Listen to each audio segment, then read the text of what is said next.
Mesdames et Messieurs, je suis très heureux d'annoncer la publication de la deuxième édition de mon livre Les 5 stades de l'effondrement. Cela fait 5 ans qu'il a été publié pour la première fois en français, où il s'est vendu à plus de 1000 exemplaires. Ce n'est pas mal pour le marché français, m'a dit mon éditeur. Normalement, un auteur serait très heureux de voir son œuvre aussi bien accueillie. Et je le serais aussi, si ce n'était le sujet de mon livre, qui est l'effondrement sous toutes ses formes.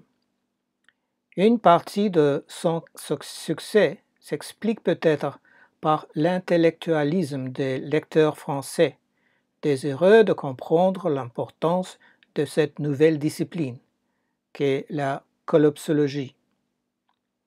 Mais il est naturel de soupçonner qu'une partie de l'intérêt provient des craintes sur l'avenir de la civilisation occidentale, de l'UE et de la République française.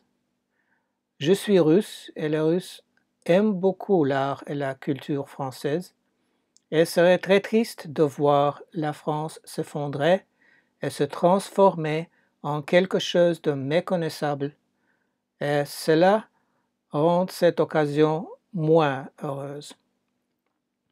En effet, en observant la situation actuelle en France, on serait en droit de penser que la collapsologie ne sera pas seulement un exercice intellectuel.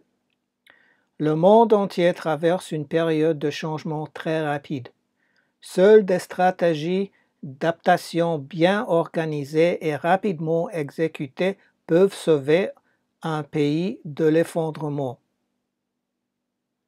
Mais ce n'est pas ce que nous voyons se produire en France. Au lieu de cela, nous voyons une classe politique retranchée qui lutte pour maintenir le contrôle d'un système qui n'est plus viable. Nous voyons également un niveau de censure médiatique et de contrôle social qui ferait rougir Staline. Nous voyons des forces de désunion qui sont sur le point de diviser la société française en enclaves militarisées. Mais c'est précisément la raison pour laquelle j'espère que vous trouverez mon livre utile. Il ne s'agit pas d'un traité philosophique, mais d'une boîte à outils pour ceux qui souhaitent y survivre. Il explique l'effondrement non pas comme un événement malheureux, mais comme un processus inévitable. Il existe de nombreuses régularités partagées par les effondrements que mon livre décrit et qui, je l'espère, rendront l'effondrement plus facile à gérer. J'espère que vous trouverez mon livre utile, servant de source d'idées pour ce qui pourrait fonctionner même au milieu de l'effondrement. Merci.